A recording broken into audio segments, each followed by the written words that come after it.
Fretboard भी कहते हैं और फिंगर बोर्ड। ओके ठीक है, जैसे हमें फिंगर्स मैनेज करनी है, उसकी फर्स्ट एक्सरसाइज होगी, फर्स्ट स्ट्रिंग पे हमने करनी है, index finger first freight first string, 2 3 4 1 2 3 4 1 2 3 4 1 2 3 4 और हमें आना 12 फ्रेट तक बस। अच्छा हाँ, और हमें फिर बैक नोटेशन में वापस जाना पड़ेगा। 12 11 10 9 11 10 9 8 हमें वैसे ही चलना पहले।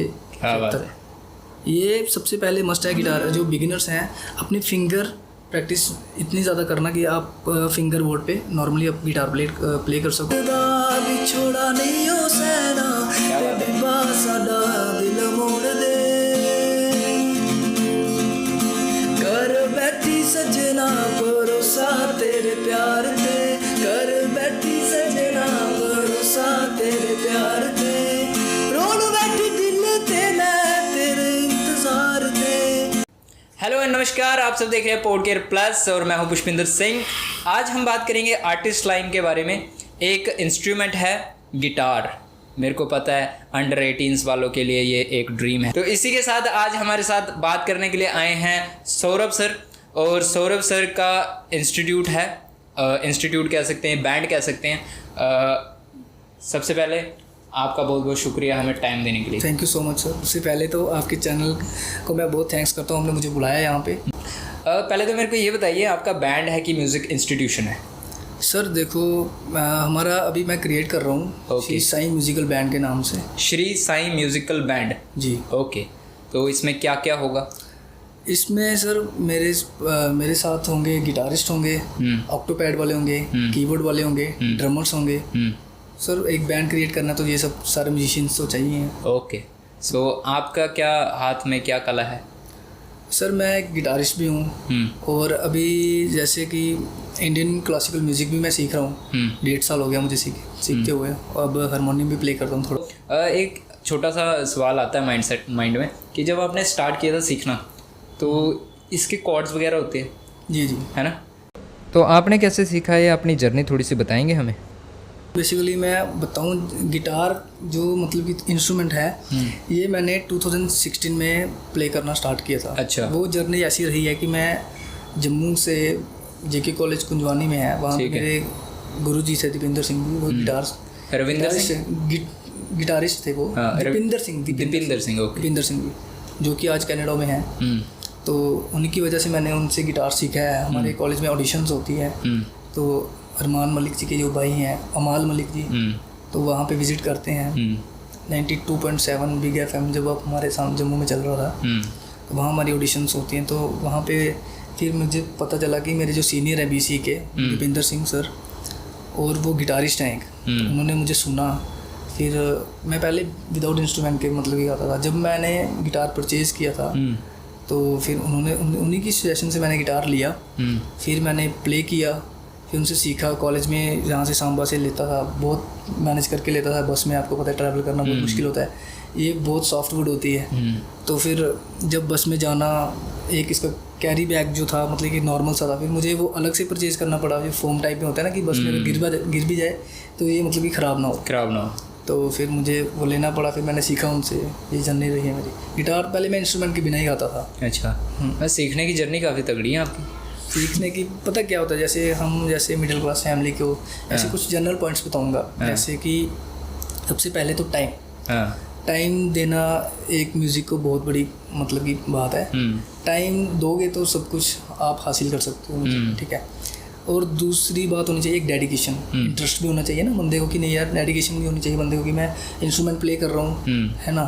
तो आप थर्ड वन इज लगा लो कॉन्टैक्ट्स भी होने चाहिए, आपके लिंक्स भी होने चाहिए कि मैं किसके साथ जाऊँगा, किसके साथ गाऊँगा, कहीं मौका मिला है नहीं यार मैं ऑडिशन दूंगा किसी के थ्रू, है ना।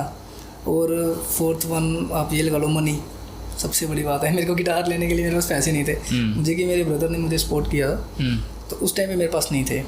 तो बाकी आप सोशलाइजेशन भी लगा सकते हो, है ना। इसमें जो मेन था वो मैंने आपको बता दिया, मनी। और जो के चैनल के माध्यम से मैं एक बात ज़रूर कहना चाहूँगा, जो मैं लास्ट वाली बात कह रहा था, सपोर्ट जो कि हमें मिलती नहीं है, तो आप हमें ज़रूर सपोर्ट करें। ये नहीं कि मुझे नहीं सपोर्ट करें, मतलब कि जितने भी टैलेंटेड लोग हैं उन्हें सपोर्ट करें। देखिए सपोर्ट की तो बात ऐसी है कि ये जो पब्लिक है ना, ये पब्लिक रातों रात चढ़ा भी देती है और नीचे भी गिरा देती है। तो सपोर्ट तो हम इनसे मांगे ही ना, तो अच्छी बात है, क्योंकि ये लोग कुछ खाकर बैठे हैं, सब्सक्राइब नहीं करते हमारा चैनल, गलत बात है। और ऐसे भाइयों की सपोर्ट नहीं करी ना आप लोगों ने, तो फिर आपका कोई फ़ायदा नहीं है फ़ोन लेने का। तो मैं मेरी पब्लिक से रिक्वेस्ट करूँगा कि ये मेरे ब्रदर हैं, इनको जितनी सपोर्ट हो सके करो। बाकी एक फाइनल चीज़ें जैसे होती है ना, बंदा कहता है कि यार मैंने सीख लिया, इट्स ओके, सीख लिया, कितनों को सिखाया मैं ये पूछ रहा हूँ। म्यूज़िक हाँ या गिटार? गिटार तो मेरे ख्याल से 7-8 को सिखाया होगा। 7-8 को? हाँ। ठीक। और 7-8 में से जो 2 हैं वो सीख चुके हैं, वो सीखते हैं, परफेक्ट बजाते भी हैं। बट जो 5 है, आपको पता ना, मतलब कि कोई बीच में छोड़ देता है, ये बहुत सॉफ्ट सी इसकी स्ट्रिंग्स हैं, है ना। प्ले करना, एक बंदे को गिटारिस्ट बोलना बहुत मतलब कि मुश्किल भी होता है, मतलब उसको पता होता है वो पेन में कितनी होता है। और जो कॉर्ड्स प्ले करनी, बार कॉर्ड्स होगी, फिर सस्पेंडेड कॉर्ड्स होगी, पावर कॉर्ड्स होगी, ये सारा मतलब कि एक ओपन कॉर्ड्स में बंदा तो प्ले कर लेता है, और ये बार कॉर्ड्स का ऐसे फिंगर्स पोजीशन बहुत ही मुश्किल होता है। वो गिटारिस्ट को ही पता होता है वो कैसे बजाता है, वो कैसे मैनेज वही करता है। वो पेनफुल में होता है, वो बताता नहीं है। यानी कि इसकी जो पेन है वो असहनीय है। असहनीय तो है ही है। आई थिंक ये मैंने एक पॉडकास्ट में किया भी था कि उन्होंने भी यही चीज़ बताई थी कि इसकी पेन बड़ी ख़तरनाक होती है। पेन तो होती है, हाथ जो है वो दर्द करते हैं, इतने करते हैं कि मुश्किल हो जाती है। एक टाइम ऐसा था जब मैं सीखता था तो सर कहते थे मैं आपको अल्टरनेट डेज पे क्लासेस दूंगा, इवन कि म्यूज़िक की क्लासेस अल्टरनेट डेज पे होती है। तो वो जब मुझे एक लेसन देते थे, वो मेरे को इतना इंटरेस्ट था ना कि मैंने बताया आपको पीछे की डेडिकेशन होनी चाहिए।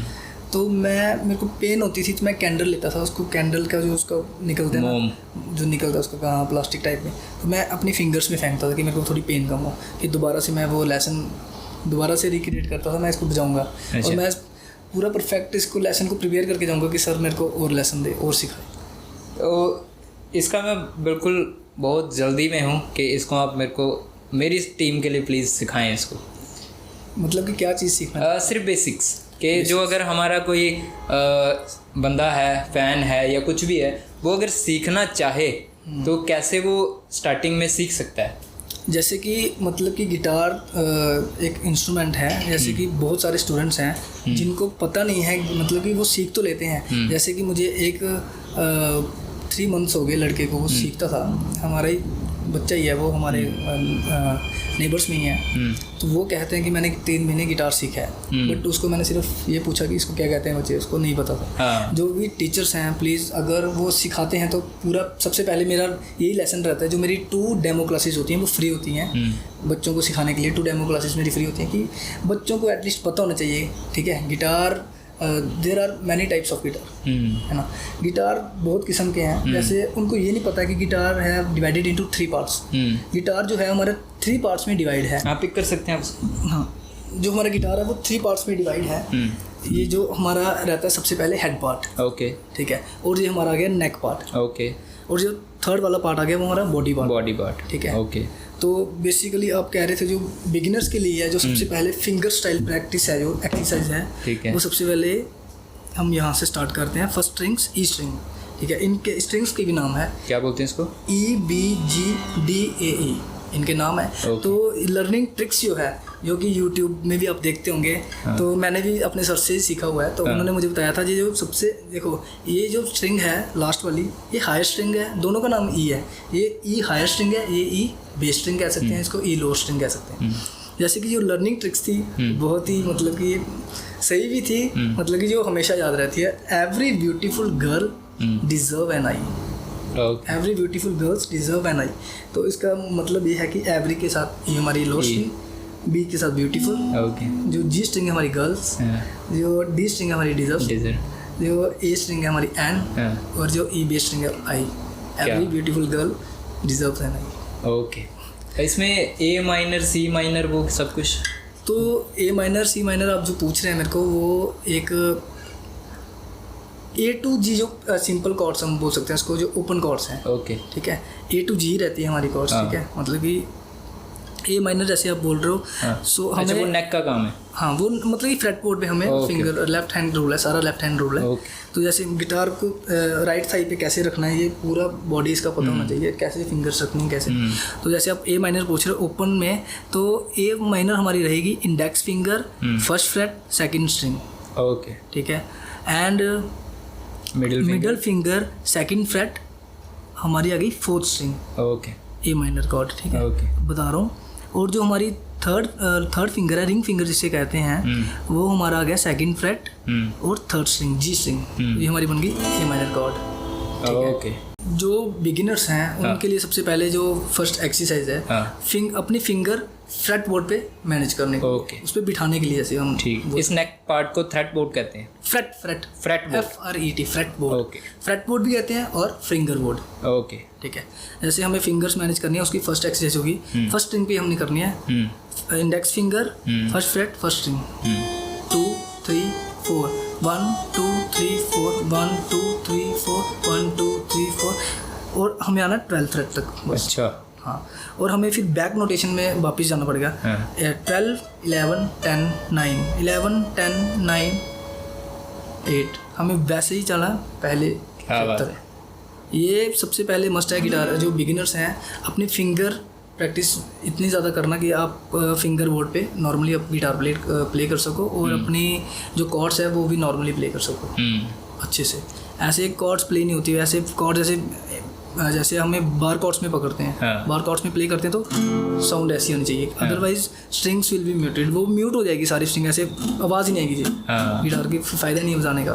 फिंगर्स जब तक साउंड ना आए क्लियरली, फिर मतलब गिटार की साउंड क्लियर नहीं आएगी तो फिर मज़ा क्या गाने। स्ट्रिंग टाइट होनी चाहिए, अपनी फिंगर्स जो है वो उसको फ्रेट बोर्ड पे टाइट करके प्रेस करना है। ये जैसे टाइट करके प्रेस किया, साउंड आपको अच्छे से आ रही है ना। अगर मैं इसको नॉर्मली प्ले करता हूँ, कोई नहीं है, मेरे कहने का मतलब ये है कि जैसे ये मैंने ए मेजर पकड़ी है, अब मैं हर एक स्ट्रिंग जाऊँगा आपको आवाज़ आएगी।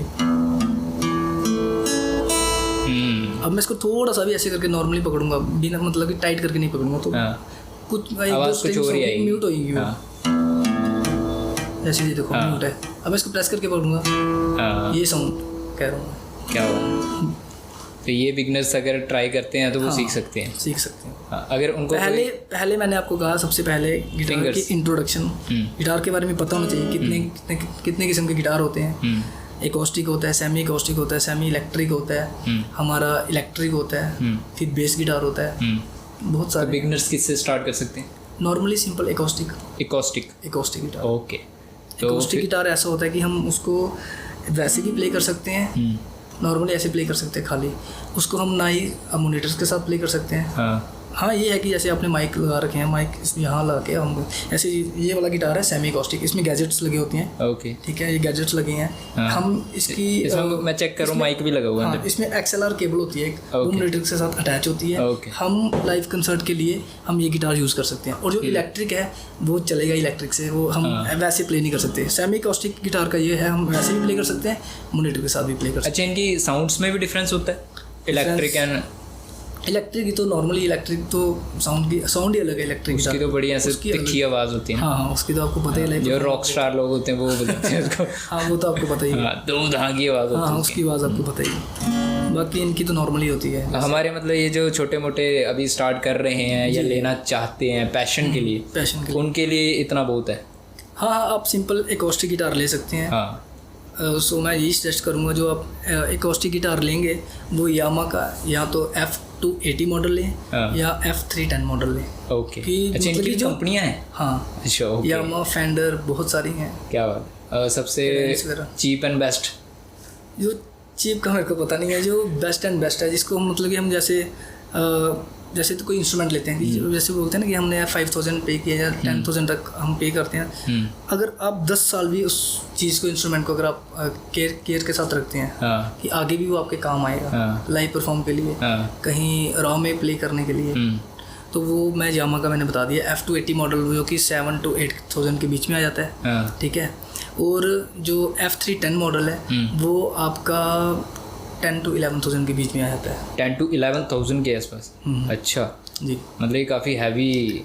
हाँ, हैवी भी है, और मतलब कि इतना ज़्यादा वन टाइम इन्वेस्टमेंट है। वन टाइम इन्वेस्टमेंट है, और साथ में मैंने कहा ना आपको 10 साल कहीं नहीं जाएगा। और ये गिटार मैंने ये हर्ट्स का गिटार है, सेमी अकॉस्टिक। मेरे को यामा का मिला नहीं था उस टाइम पे। इसकी क्या वैल्यू है? इसकी अराउंड 18,000 प्लस थी उस टाइम पे।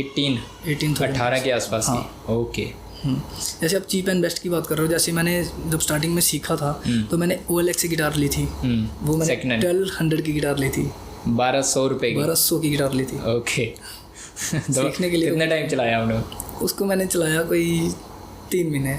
3 महीने? हाँ, वो मुझे मज़ा ही नहीं आया, वो छोटी सी गिटार थी। उसके बाद फिर मैंने परचेज़ की 5000 की। ठीक है। हर्ट्स की ली थी, बट वो सिंपल एकॉस्टिक थी। ठीक है, सिंपल एकॉस्टिक थी। उसके बाद ये सेमी एकॉस्टिक है। बाकी देखो ज़्यादा मतलब कि कहते हैं ना, जितना ज़्यादा कॉस्टली आप लोगे उसकी उतनी ज़्यादा साउंड अच्छी होगी। साउंड में फ़र्क यही है। साउंड की बात है ना, मेन साउंड की बात। लेकिन सीखने के लिए ओके है कि आप कुछ भी? हाँ, सीखने के लिए आपको बिगिनर्स को मतलब कि वो नॉर्मली गिटार आप ले सकते हैं 5000। वो मेरे को कनाई कंपनी का पता है, वो आप ऑनलाइन ले सकते हैं। वैसे तो ऑनलाइन लेना नहीं चाहिए, ये रोज़वुड है, कहीं पे भी ब्रोकेज हो सकती है। अच्छा, मेरे को एक बात बताओ, जो पेरेंट्स हैं वो अपने बच्चों को अलाउ नहीं करते कि क्या है ये, इसमें क्या करियर है, इसका क्या है, कुछ नहीं है ना। मेरे साथ ऐसे बहुत सारे फ्रेंड सर्कल में या स्टूडेंट सर्कल में कह सकते हो, उनके पेरेंट्स अलाउ नहीं करते म्यूज़िक लाइन में। कोई बच्चा ढोल सीखना चाहता है, कोई ढोलक सीखना चाहता है, कोई ये सीखना चाहता है, कोई गिटार वगैरह, है ना, बड़ा कुछ है, तो फैमिली अलाउ नहीं करती। आप उनको क्या मैसेज देना चाहोगे आज की डेट में? इससे अर्निंग कितनी हो जाती है ताकि पेरेंट्स को पता चल जाए? आज की डेट पे अर्निंग इसकी मैं मतलब कि अगर नॉर्मली 2-3 स्टूडेंट्स हैं वो सीखते हैं, पूरी डेडिकेशन के साथ सीखते हैं, तो मंथली मैं 2500 चार्ज। 2500? ओके, मतलब 3-4 स्टूडेंट हैं आपके पास तो 8-9 हज़ार रुपये कहीं नहीं गया। ठीक है, तो यानी कि अगर आप इसको सीख कर किसी और को सिर्फ सिखाओ, बड़ा मत सोचो, तब भी आप 10-12-15 हज़ार रुपये कमा सकते हैं जी, है ना। तो पेरेंट्स को मैं इतना बोल दूं कि भाई बिल्कुल बिल्कुल। हाँ, आप क्या मैसेज दोगे? जैसे कि सर मैंने जब सीखा था ना गिटार, तो मैंने भी ज़्यादा नहीं, मैंने भी मतलब कि 2 लाख से नीचे मैं बता दूं, मैंने पे किया हुआ खुद। अच्छा, और जो आपकी इन्वेस्टमेंट है? हाँ, इन्वेस्टमेंट मतलब मैंने पे किया, गिटार भी खरीदा, मतलब कि मैंने फीस पे की है जितनी। उसके बाद अब अर्न भी कर रहे हैं। ओके, तो मतलब 2 लाख की आपने इन्वेस्टमेंट की एंड उसका सीखने के लिए अब उसका रिटर्न आप जो है वो ले रहे हो। हाँ, ठीक है। तो मतलब पेरेंट्स को मैं इतना क्लैरिफाई कर दूं कि यहाँ से पैसा भी आता है। हाँ, वो देखो स्किल्स जो है ना, जैसे कि आपके ये जो इंस्ट्रूमेंट है, तो आप जैसे हमारे इंडियन पेरेंट्स जो है, अगर बच्चों को इंटरेस्ट है ना म्यूज़िक में, पेरेंट्स को होता है कि स्पोर्ट्स में जाए, वो चीज़ गलत है। वो मतलब कि जो बच्चा है जो जिस फील्ड में जाना चाहता है उसको वहीं पे जाने दो। जैसे मैं भी था, मेरे को भी बहुत कुछ सुनने को मिला। इवन कि मैंने सबसे पहले तो मैं अपनी बात बताऊं, मैं हमारे सांबा डिप्टी कमिश्नर जो हैं IAS अभिषेक शर्मा जी का बहुत थैंक्स करता हूँ। तो जिन्होंने मतलब जिनकी वजह से मैं परफॉर्म कर पा रहा हूँ। एवरी संडे हमारा शो होता है वीर भूमि मेमोरियल पार्क सांबा में। तो हम सर वहाँ पे ओपन माइक कॉन्टेस्ट करते हैं। ओके, ठीक है, कोई भी आ सकता है, गा सकता है, लाइक स्टोरी टेलिंग, पोइट्री, कुछ भी, मतलब एनीथिंग। इसके चार्जेस हैं कुछ के मुफ्त? नहीं, चार्जिंग वगैरह कुछ भी नहीं, मुफ्त है। ओके, मिलता है, लोग हमें सुनते हैं। अभिषेक शर्मा ने कैसे आपकी हेल्प करी? अच्छा, अभिषेक शर्मा जी ने हमारी हेल्प इसी तौर पे की, जैसे कि हमारे सांबा फोर्ट जो है, ठीक है, हम वहाँ पे एक नॉर्मली एक गिटार लेके जाते हैं शाम को, ठीक है, पब्लिक प्लेस में। ठीक है, एक नॉर्मली गिटार थी हमारे पास, एक कज़ॉन प्लेयर है हमारे, वो पार्थ महाजन, वो छोटा लड़का जो आपने देखा हुआ है, तो वो मेरे साथ, वो कज़ॉन प्लेयर, वो कज़ॉन बजाते हैं, तो वो मेरे साथ जाते हैं वहाँ पे। तो हमें एक कांस्टेबल वहाँ पे, पुलिस वाले कांस्टेबल हैं, तो वो आते हैं ना ही उन्होंने हमें कुछ पूछा कि भाई आपका नाम क्या है, आप कहाँ से आए हो, क्या करने आए हो, आपके पास ये क्या है। वो कोई क्वेश्चन नहीं करते, हमें सीधे आते हैं, भाई यहाँ से ये डब्बे डुब्बे अपने उठाओ और दफा हो जाओ यहाँ से। क्या बोला? दफा हो जाओ? दफा हो जाओ। अच्छा। ये वर्ड जब मैंने सुना तो मेरे पास बहुत सारी मतलब कि पब्लिक थी, 20 to 30 तक लगा लो, मतलब कि जेंट्स को, बच्चों को, लेडीज़ को मिला के सभी को। तो गुस्सा तो सर आता ही है, उस चीज़ को ग्रैब करना बहुत मतलब कि मुश्किल है। फिर कंट्रोल अपने अंदर पेशेंस थी, कंट्रोल पावर अपने में ही होती है, ठीक है, तो वो रखी। तो उसके बाद फिर हम घर वापस चले गए। तो उसके 2-3 दिन के बाद क्या होता है, हम वीर भूमि मेमोरियल पार्क में सांबा में जो है हम वहाँ पे परफॉर्म कर रहे होते हैं, तो बहुत ही अच्छा सॉन्ग कैलाश खेर साहब जी का सैया वो हम प्ले करते हैं। तो हमारे वीरभूमि मेमोरियल पार्क में 3 ग्राउंड है, एक अपर ग्राउंड है, एक मिडिल ग्राउंड है, एक लोअर ग्राउंड है, सबसे लास्ट वाला। तो सर अपनी फैमिली के साथ वहाँ पे विजिट करते हैं, तो वहाँ से जब वापस आते हैं तो उन्होंने देखा कि कुछ लड़के हैं यहाँ पे कुछ परफॉर्म कर रहे हैं, गाने गा रहे हैं, बहुत आवाज़ आ रही है। तो वो आते हैं, वो अपनी फ़ोन से हमारी वीडियो शूट करते हैं, हमारे साथ बैठते हैं, गाते भी हैं और हमें थोड़ा मोटिवेट भी करते हैं। क्या एक लेटर लिखी मैंने, तो मैं DC ऑफिस में जाता हूँ, तो क्योंकि मेरा मीटअप हो चुका था सर से, तो सर बहुत ही ग्रेट ऑफिसर हैं, उन्होंने मेरी बात सुनी भी और उन्होंने मुझे एक परमिशन भी दी छोटी सी कि हम वहाँ पे परफॉर्म कर सकें। और उन्हीं की वजह से हम आज वीरभूमि मेमोरियल पार्क सांबा में एवरी संडे परफॉर्म करते हैं। क्या बात। और लोगों के बीच में आते हैं, गाते हैं, लोग भी हमें सुनते हैं और लोग भी हमारे साथ परफॉर्म करते हैं वहाँ पे। क्या बात। ये काइंडनेस है हमारे अभिषेक शर्मा सर जो कि DC हैं सांबा के। हेड्स ऑफ सर आपके लिए, आपने एक स्टूडेंट की या कह लो टीचर की आपने हेल्प करी है और इससे काफ़ी बच्चों को हेल्प जाएगी, पहुँचेगी। आपका पोडकेयर प्लस बहुत ज़्यादा थैंक यू करता है। तो ब्रदर मैं एक गाना तो आपसे सुनना चाहूँगा क्योंकि आपके पास ये जो इंस्ट्रूमेंट है ये मेरा फेवरेट है और आप मेरे को एक इस पर सॉन्ग ज़रूर सुना दें प्लीज़। ठीक है, तो सर मैं आपको एक सूफ़ी सॉन्ग सुनाऊंगा जिससे कि वीरभूमि मेमोरियल पार्क में जो जितने भी लोग आते हैं इस सॉन्ग को उन्होंने बहुत मतलब कि प्यार भी दिया और गाया भी हमारे साथ। हमारी वीडियोस भी हमारे इंस्टाग्राम पे पड़ी हुई है, लोगों ने हमारे साथ गाया भी और बहुत प्यार मिला इस सॉन्ग को और वही मैं थोड़ा सा आपको सुनाऊंगा भी ज़रूर।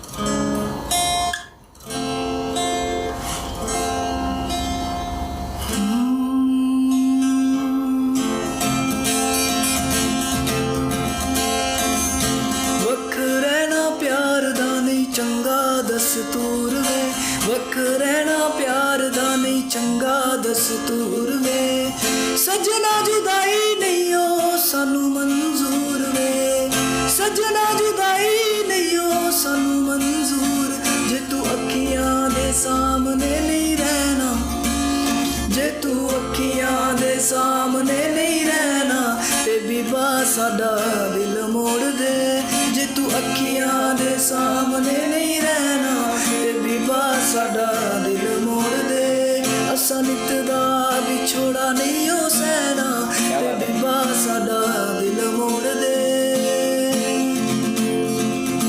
कर बैठी सजना भरोसा तेरे प्यार ते कर बैठी सजना भरोसा तेरे प्यार ते रोन बैठी दिल ते मैं तेरे इंतजार ते रोन बैठी दिल ते मैं तेरे इंतजार जे तू अखियां दे सामने नहीं रहना ते बीबा साडा दिल मोड़ दे जे तू अखियां दे सामने नहीं रहना जे तू अखियां दे सामने नहीं रहना जे तू अखियां दे सामने नहीं रहना ते बीबा साडा दिल मोड़ दे जे तू अखियां दे सामने नहीं रहना ते बीबा साडा दिल मोड़ दे जे तू अखियां दे सामने नहीं रहना ते बीबा साडा दिल मोड़ दे।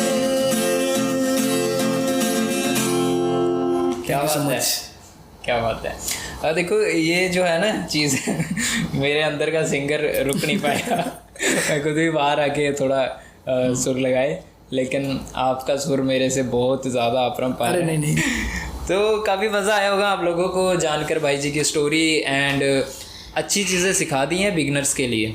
मैं चाहूँगा कि आप लोग अगर करना चाहते हो तो इस वीडियो को देखो, काफ़ी कुछ इन्होंने बताया और प्ले करके भी दिखाया, यानी कि छोटे मोटे बंदे नहीं हैं, अपरंपार लेवल के बंदे हैं। अरे नहीं, मैं आप सबको बोलूँगा इनको फॉलो। आपका इंस्टाग्राम चैनल वगैरह? Instagram channel acoustic Sovi. So आप यूट्यूब पे जाइए, वहाँ पे सर्च कीजिए ACOUSTIC एकॉस्टिक, सो स्पेस देके SOV victory I Sovi acoustic Sovi आप सर्च कीजिए, then you will find me there. Okay, so अगर आपने ज़्यादा सीखना है, इस वीडियो के अलावा सीखना है, तो वहाँ पर जाकर इनको फॉलो कर दें एंड हम तो आपके लिए लाते ही रहेंगे। भाई जी भी लेकर आएंगे, कल को ढोल लेकर आएंगे। एक बात कहना चाहता हूँ, ये जो एंड में ज़रूर कहते हैं वो मैं कहता हूँ, आज प्लीज़ पोडकेयर प्लस को सब्सक्राइब कीजिए, इनकी वीडियो शेयर कीजिए और जितने भी टैलेंटेड लोग हैं वो यहाँ पे आए, यहाँ पे अपनी बात रखें और ये प्रमोट करेंगे, आपको ज़रूर करेंगे। जैसे कि अभी हमारे सांबा में भी बहुत टैलेंट है। जैसे लाइक सांबा डिस्ट्रिक्ट बहुत बड़ा है, बड़ी ब्रह्मणा से लेके अपने प्रमंडल वाली साइड से लेके अपने हीरानगर तक बहुत टैलेंट है। आप यहाँ पे आए पोर्ट करियर प्लस में, अपने टैलेंट को शो करवाएं। और ये नहीं भाई जी, मैं आपकी बात काटना चाहूँगा, हम नेशनल हो चुके हैं, हमारे पास यहाँ पंजाब से भी लोग आ रहे हैं। ओह क्या बात है, तो बहुत बड़ी बात। तो आपने हमारी रिसेंट वीडियो देखना, लविश करके हैं गुरदासपुर से, जो हमारे वीडियो में आ चुके हैं ऑलरेडी, इंटरव्यू देकर जा चुके हैं, तो हम नेशनल हो चुके हैं। हमारे पास दिल्ली से भी बंदे आ सकते हैं। कोई बात नहीं, आप जहाँ से वीडियो देख रहे हो वहाँ से आप हमें कॉन्टैक्ट करें, आप आएँ और हमारे यहाँ पर आकर आप इंटरव्यू दें। आपका बहुत बहुत स्वागत है। एंड मैं यही कहूँगा कि ऐसे जो टैलेंट हैं इनको मौका मिलना चाहिए आगे बढ़ने का। आप ही लोग हो जो इनको ऊपर पहुँचा सकते हो। ओके, तो थैंक्स अ लॉट, हमें दीजिए इजाज़त, हम मिलते हैं आपको अगले एपिसोड में। थैंक्स अ लॉट मेरे भाई, थैंक यू सो मच। सो मिलते हैं अगले एपिसोड में।